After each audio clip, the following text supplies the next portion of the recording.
Niacinamide untuk cerah 5%, 10%, atau cuma marketing nih? Bayangin kamu lagi berdiri di lorong skincare, pegang 2 botol serum, satu niacinamide 5%, satunya lagi 10%, atau bahkan 15%. Otakmu pasti langsung mikir, yang angkanya lebih gede pasti bikin muka lebih cepat cerah kan? Nah, siap-siap kaget. Karena di dunia formulasi kosmetik, matematika dasar kayak gitu seringkali malah jadi jebakan. Masuk akal sih kalau banyak orang mikir gitu ya.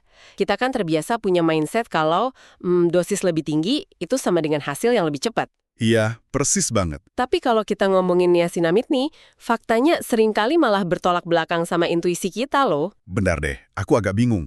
Logika dasar kita kan kalau minum obat pusing, terus dosisnya ditambah, pusingnya lebih cepat hilang dong. Masa iya di skincare aturan itu nggak berlaku? Emangnya gimana sih cara kerja bahan ini sampai angka gede malah nggak bagus? Jadi gini, niacinamide itu kerjanya nggak kayak agen pencerah keras yang langsung matiin pabrik pigmen di kulitmu. Dia tuh kerjanya di tahap pengiriman aja. Oh, pengiriman gimana tuh maksudnya? Dia memblokir transfer melanosom. Melanosom ini tuh semacam paket yang isinya pigmen melanin. Nah, paket ini diblokir supaya nggak sampai ke lapisan atas kulit kita. Oke, jadi dicegat di tengah jalan gitu ya? Bener banget. Dan secara klinis, data menunjukkan kalau konsentrasi 2% sampai 5% aja, itu udah sangat efektif. Udah cukup optimal buat mencerahkan kulit. Udah cukup banget. Nggak cuma buat mencerahkan, tapi juga buat mengontrol minyak, bahkan merangsang produksi ceramide alami di kulit kita. Wah, oke. Jadi kalau memblokir pigmen ini ibarat menyewa satpam buat jaga pintu, 5% itu kayak menaruh 2 satpam berotot ya, yang sangat efektif dan aman kerjanya. Tepat. Satpam rusuh itu pas banget sih. Menumpuk persentase secara ekstrim itu sama sekali nggak mempercepat pencerahan. Malahan, konsentrasi tinggi justru secara drastis meningkatkan risiko iritasi. Pantesan kadang muka malah jadi perih ya? Iya bener. Kamu mungkin bakal ngerasa perih atau ngalamin flushing. Flushing itu kemerahan parah yang rasanya panas banget di muka. Hah, jadi merah panas gitu?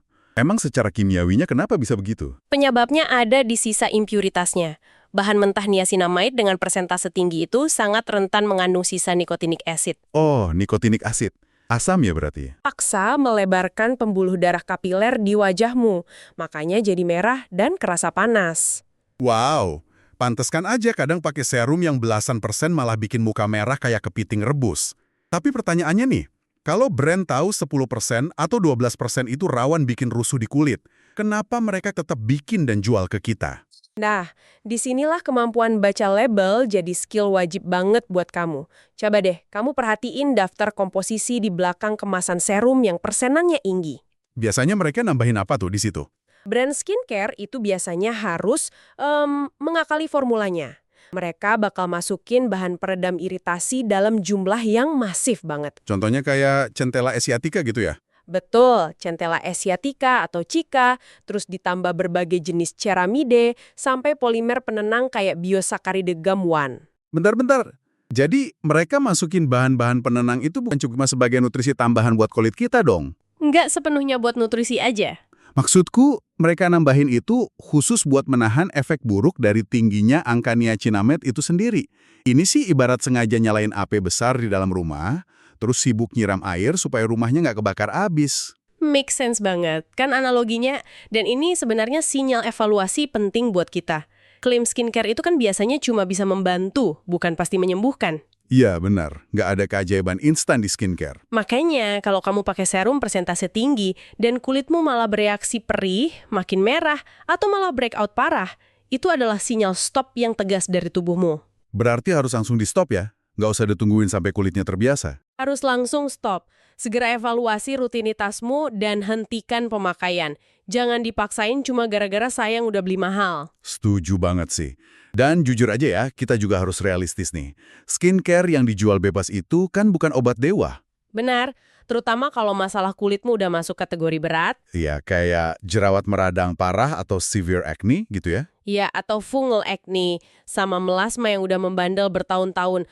Kalau kondisinya udah kayak gitu, jangan jadikan serum bebas sebagai resep medis. Iya, ada batas di mana kita harus berhenti bereksperimen sendiri dan langsung konsultasi ke dokter aja. Tepat sekali.